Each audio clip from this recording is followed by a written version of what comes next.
Hi, thanks for joining me again. And if this is your first time here, welcome to the channel. Well, eventually I've got a video done, although I must confess I haven't been videoing the progress I've been doing. I've just been trying to chip away at it. I had a 3 months layoff over the winter. It was just far too cold to be working outside on the van. And once it started warming up, I just wanted to crack on with it. So I didn't film anything. In fact, there really wasn't a lot to show. There was only the doors, really, and from some electrics, bits and pieces. So I'll just go through what we've been doing. As you can see, I've got all the doors on the cupboards now, trim round all of them, and as you can see, I've got trim on the insides of the doors as well, on the openings. Just finishes it off nicely. I've put push button catches on all the doors. That includes the tall cupboard and the toilet door as well. And you can see I've put trim all along the edges as well and underneath. And I've put lights underneath the shelves, underneath the cupboards as well. These are dimming lights, and they've got a blue mood light to them as well, for those three underneath.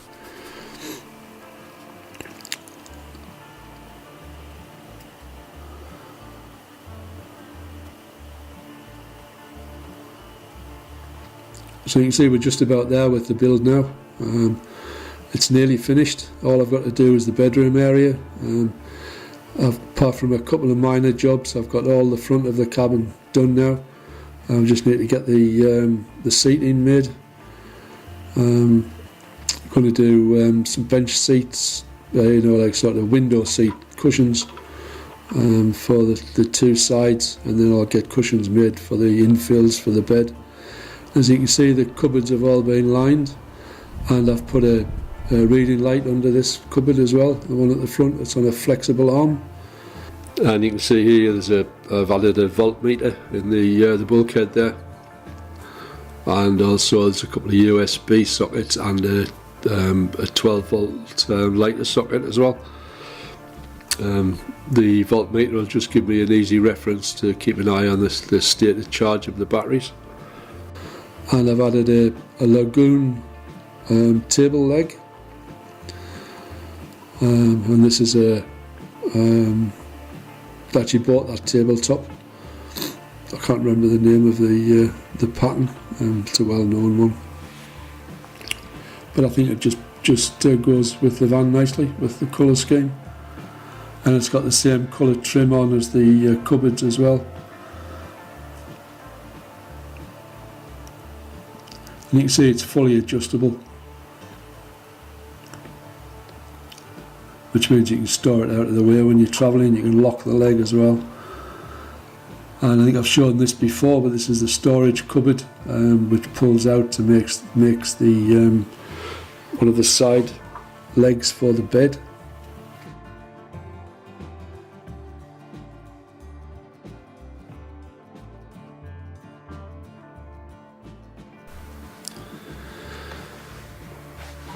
So this is the Dometic 9722 combi unit, and we have flowing water, hot and cold. And I didn't have the pump turned on here, like a dipstick. We'll be able to see what the pressure's like when I show you in the toilet and the hand basin.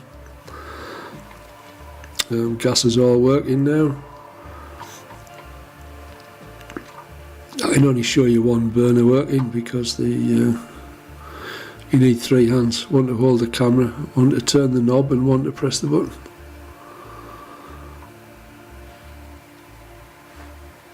Seems like a decent unit, that. And I've got lights underneath that shelf unit now. Finishes that off nicely.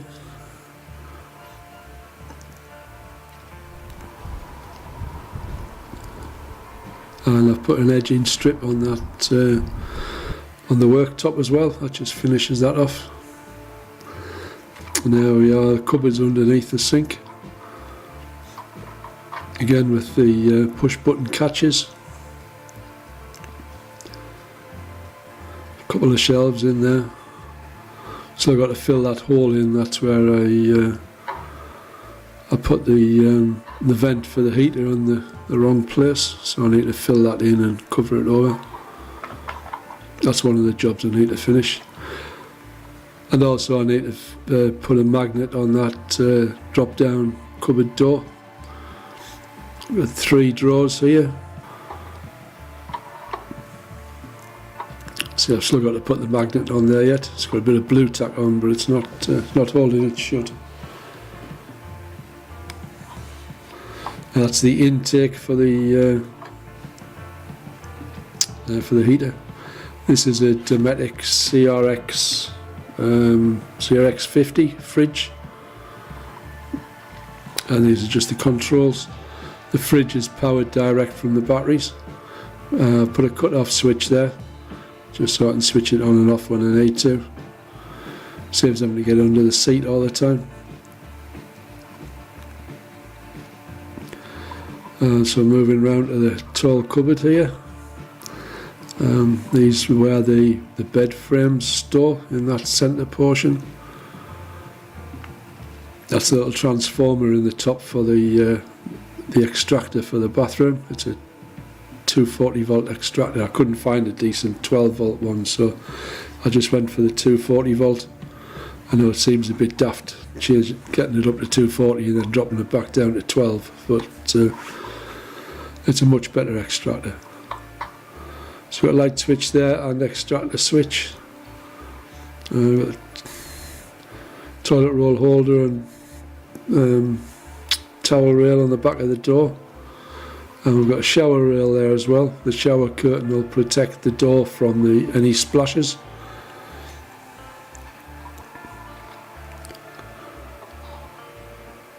And the drop down sink, which I've shown in a previous video. You can see the build for the bathroom and the link at the top of the screen. So you can see the power of the water there.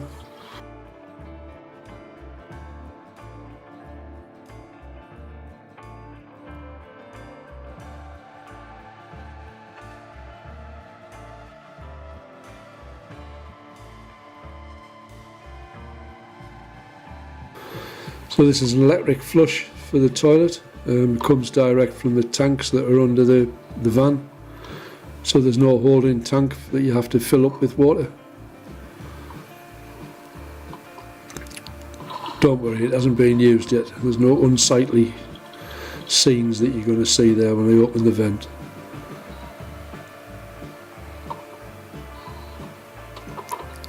And you're supposed to close the lid down when you pull that across. Saves any splashes from any vacuum.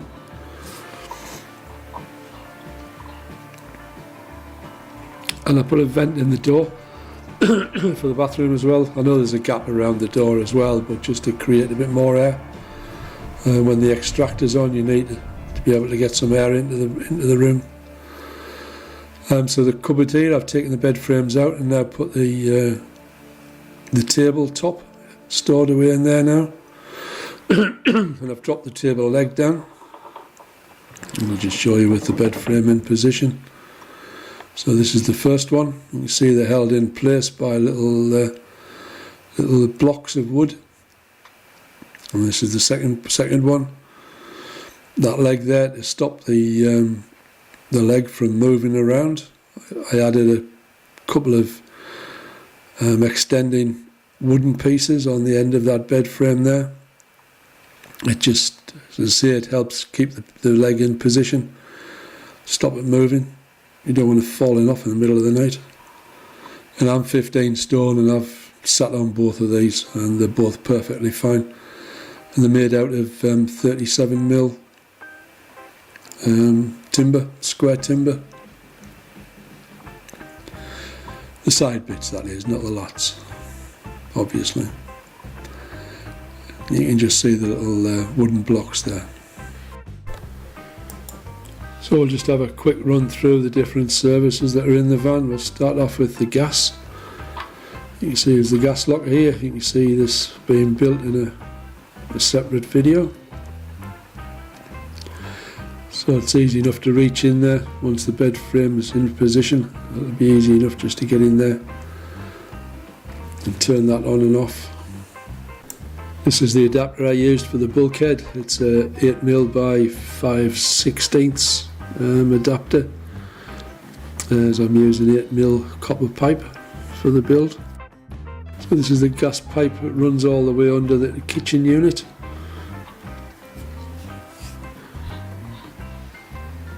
And then it tees off to two cut-off valves.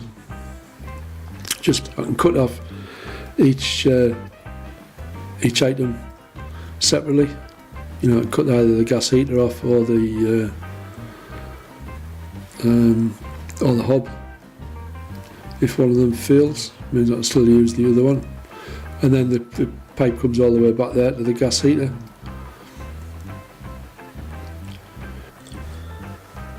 The gas heater is a Propex HS2000. Should be adequate for what I need. The van's not, I mean, I know it's a big van, but it's not a huge space to heat. There's only one outlet, that's the only thing. I'm hoping that the heat from the fridge is going to warm up under the bed area. If not, I'll have to put a T-piece in for the ducting, and just vent a bit into the storage area underneath the bed, but I think it probably should be okay. So now we'll have a look at what I used for the water in the van. So this is the filler where the water goes in for the tank. Goes down through the blue pipe to the tanks underneath the van, or the tank I should say. I think it's an 85 litre tank I've got. I think if my memory serves me right. And then the water is sucked up from the tank by the pump through the filter you can see there. This is a Trail King 7 pump. It's very good. It's quiet in operation. Just one word of warning: you should use flexible braided hose in between the pump and the expansion vessel, and allow around about 30 centimetres or a foot, just to allow for vibrations. If you use solid pipe, such as like the John Guest stuff, you will get breakages due to the vibration. So it's just a word of caution. And then I've used John Guest 12mm pipework and fittings all throughout the van. So those pipes go off along to the sink unit.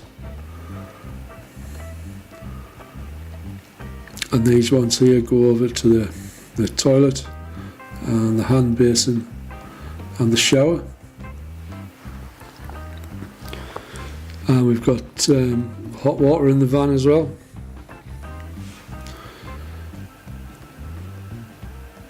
This is what I'm using for the hot water. It's a Propex 10 litre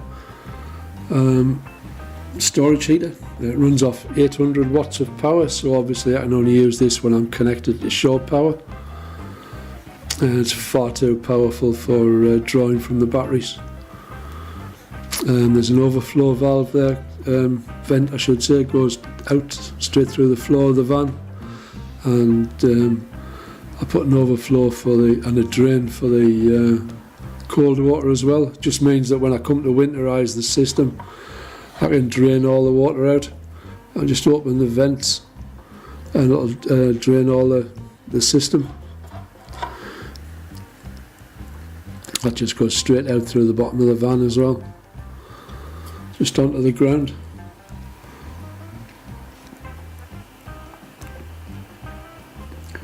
So these are some of the fittings I used.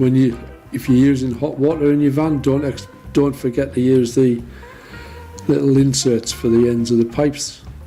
If you don't use the inserts in the pipes at the ends, you've got a good chance that you will get a leak when the pipe expands from the heat of the water, and it softens the pipe up.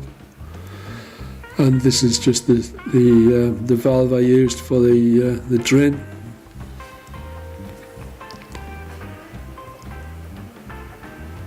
So now we'll move over onto the electrics and the solar panels. So as you've seen previously, all the electrics are under the seat at the front of the van. We'll just run through these. So rather than doing a wiring diagram, I thought I would just run through exactly what I've got here and in the van, how it all works. So first of all, up on the roof I've got two 200 watt solar panels which feed through two 20 amp breakers. I've gone for breakers so that I can isolate the panels at any time if I need to do maintenance on them at all.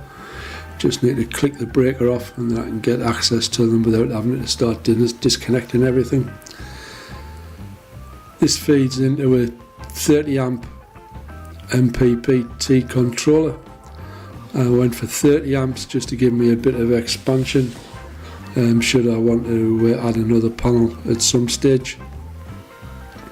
Gives me the option to do that. This then feeds through a 40 amp fuse, and this goes into two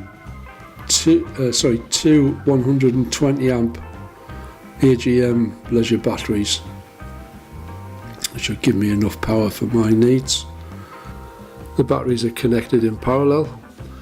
When you take your power from your batteries, make sure you take the positive cable from one battery and the negative cable from the second battery.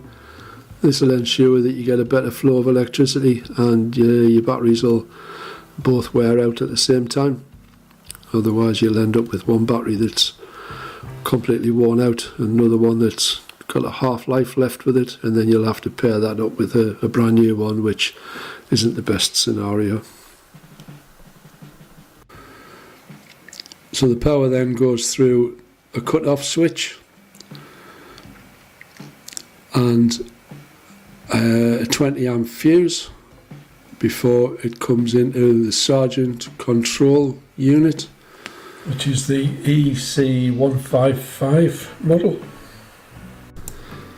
And this Sergeant unit, it's basically plug and play. You just connect the cables up to the cables that are provided, and away you go. It's just a case of sorting out which one goes where. Comes with two wiring looms, one for the 12 volt and one for the 240 volt, and you get the control panel and everything with it. It's got an inbuilt battery charger as well, so you can charge it from the hookup. I haven't used the battery charger yet, so I can't say how good it is, but it's very easy to put together. These are all the connections that I did for the 12 volt. I think I've got everything on there. So that was it for the 10 volt, for the 12 volt. And for the 240 volt, from the batteries, we've got a cable goes from the battery through a 200 amp fuse through to a Kreuger, I think that's how you say it. It's a 2000 watt inverter. It's a modified sine wave inverter, but it runs things like TVs and things without any problems, so it should be okay. I've heard some good reports about it from on other channels and things. We've also got Shaw hookup. These two will both run through a changeover switch, so I can switch between the inverter and the shore power, and when there's no shore power connected, it means I can switch off the inverter. I can isolate it totally, just in case I need to work on anything. And that again runs through the Sergeant unit. It's got the three MCBs and the PCB, I think it is. And we have one direct connection to the battery. We've got the CRX50 fridge That's wired direct through a 10 amp fuse. Wire that direct because the Sargent unit cuts out when the engine is running. I think it's some EU regulation or something says you're not supposed to have the engine or the 12 volt electrics in the van running at the same time as the engine's running, apparently. And I think you get a better connection anyway if it's wired direct. So that's the reason for that. All of the earth cables, or the negative cables, all go back to a common bus. This in turn connects back to the negative on the batteries. I'm of the opinion that the negative should be kept separate, while the ground should be kept separate from the van electrics. I know there's two different schools of thought on this, but I'm of the opinion it should be kept separate. That way you're not interfering with any of the van electrics. And it works fine for me, no problems. All of the controls for the electrics are all above the door. With the one on the left there, that's the remote for the inverter. So I can switch that off without having to get under the seat all the time, switch it on and off. And the one on the right is the control panel for the Sargent box. So you can switch your water pump on and off, switch between leisure battery and vehicle battery, etc. And switch the whole units on and off. And this is the control panel for the solar MPPT controller, just so you just keep an eye on your charge. So that's where we're up to so far. That's as much as I've got done. Not a long way to go now. I just need to get the cushions made, and I'm going to get somebody to make those for me. Got the TV socket and everything to put in, and the bed area to construct. We've got the bed frame to make. That'll be easy enough to do, and just a bit of boxing in to do in the sort of under the bed garage area. So thanks very much for watching again. Hope you've enjoyed that. If you've got any questions, please ask. I'll do my best to answer them. I'm not an expert, but so I'll try and help you if I can. So thank you very much. Okay, bye for now.